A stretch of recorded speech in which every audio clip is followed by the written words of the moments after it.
बिरयानी। रामापुरम नाम के एक गांव में ढोलू और भोलू नाम के दो भाई रहते हैं। बड़ा भाई ढोलू अपनी पत्नी के साथ एक बड़े महल में रहता था। ढोलू चालाक था, उसकी पत्नी एक अमीर परिवार से थी। छोटा भाई भोलू अपनी पत्नी के साथ एक छोटे से घर में रहता था। भोलू अच्छा था लेकिन भोला भाला और दयालु भी था। उसकी पत्नी एक गरीब परिवार से आई थी। पिता की मृत्यु के बाद ढोलू ने अपने छोटे भाई को धोखा दिया और एक छोटा सा घर और थोड़ी सी जमीन दे दी। भोलू उसी जमीन पर खेती करता और अपनी पत्नी के साथ अपनी क्षमता के अनुसार दान पुण्य भी करता था। अमीर और घमंडी होने के कारण ढोलू की पत्नी हमेशा भोलू की पत्नी को कम समझती थी और उसे अपने से कम और बेवकूफ समझती थी। लेकिन भोलू की पत्नी कभी पलटकर कुछ भी नहीं कहती थी। एक रात जब वो लोग सो रहे थे, एक साधु आया और ढोलू के घर का दरवाजा खटखटाया। ढोलू ने दरवाजा खोला और कहा, कौन हो तुम? आधी रात को क्या नाटक है ये? तुम्हें क्या चाहिए? साधु ने कहा, भाई मैं काशी जा रहा हूँ, मुझे थोड़ा खाना दे दो और अगर तुम मुझे आज रात अपने घर पर रुकने दोगे तो मैं सुबह चला जाऊंगा। ईश्वर आप सभी पर अपनी कृपा बनाए रखेगा। ढोलू ने कहा, क्या मैं तुम्हें खाना दूं तो भगवान मुझ पर कृपा करेगा क्या? अगर नहीं दूंगा तो नहीं करेगा क्या? क्या मजाक है ये? जाओ यहाँ से, बड़ा आया साधु कहीं का। देखो वो सामने एक घर है ना, वहाँ तुम जैसे लोगों को बुलाकर खाना खिलाया जाता है। ऐसे ढोलू ने कहा और साधु को भगाकर दरवाजा बंद कर दिया। साधु भोलू के घर का दरवाजा खटखटाया।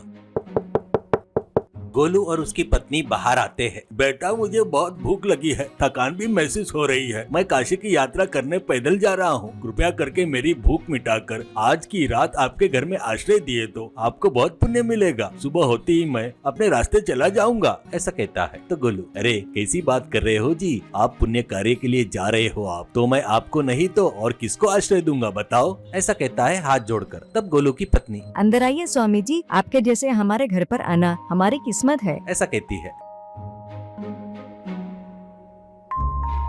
ऐसे दोनों उनको अंदर बुलाते हैं। भोलू की पत्नी, स्वामी जी पकाए सो खाना पूरा खत्म हो गया है, पहले ये केले खाकर भूख मिटाइए, तब तक मैं गर्मा गर्म सब्जी बिरयानी बनाकर देती हूँ। वो खाकर यहीं पर आराम से सो जाओ। कहकर केले देती है तो स्वामी जी केले खाते हैं। उसने तुरंत गर्मा गर्म सब्जी बिरयानी बनाई।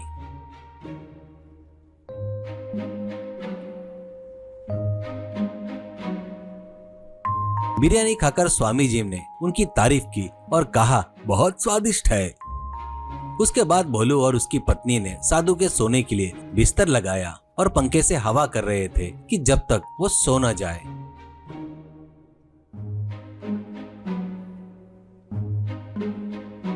सुबह हो जाती है। सन्यासी जाते जाते, आप लोग बहुत अच्छे इंसान लग रहे हो। बे टाइम तुम्हारे घर आए तो भी बढ़िया खाना खिलाकर सोने का प्रबंध किए। तुम्हारे जैसे लोग खुशी और अच्छे से रहे तो 4 लोगों को लाभ होगा, इसलिए तुमको 3 वरदान देता हूँ, मांग लो। ऐसा कहता है। भोलू ने कहा, स्वामी जी मुझे एक ऐसा बड़ा घर दे दो जो आप जैसे कितने भी अतिथि के लिए काफी हो और इतना धन दे दो कि मैं गरीबों में जितना चाहूँ उतना दान दे सकूँ। बस यही चाहिए मुझे। पत्नी ने कहा, स्वामी जी मुझे कुछ नहीं चाहिए, लेकिन मुझे ऐसी बुद्धि दो कि मैं किसी को मना नहीं कर सकूं, बस यही काफी है।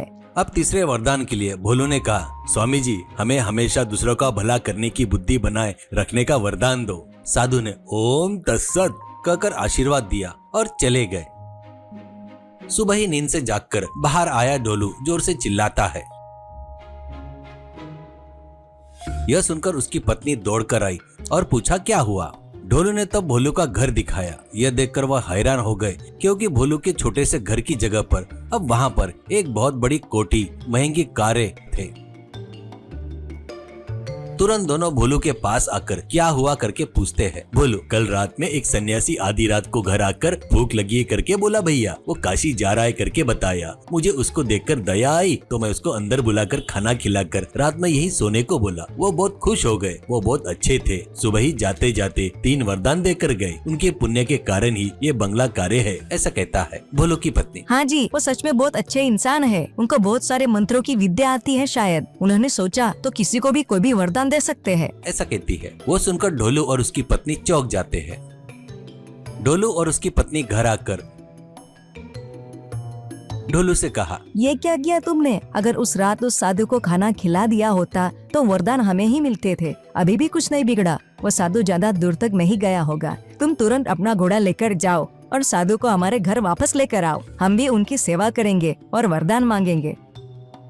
ढोलू तुरंत घोड़ा लेकर साधु को ढूंढने निकल पड़ा। इससे जंगल में साधु दिखाई देता है।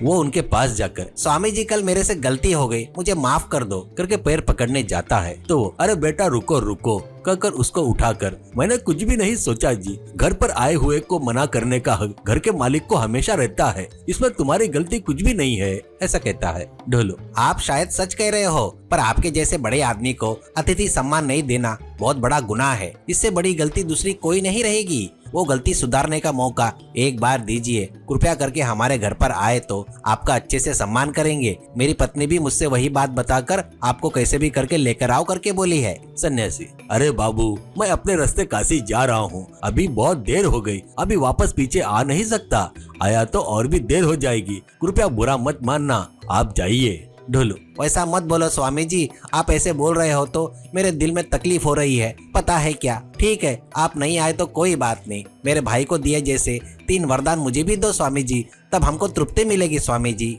ऐसा कहता है। वो ठीक है, ले तुमको भी तुम जो मांगोगे वो 3 इच्छाएं पूरी होगी करके आशीर्वाद देकर चला गया। ढोलू की खुशी का ठिकाना ही नहीं था। वो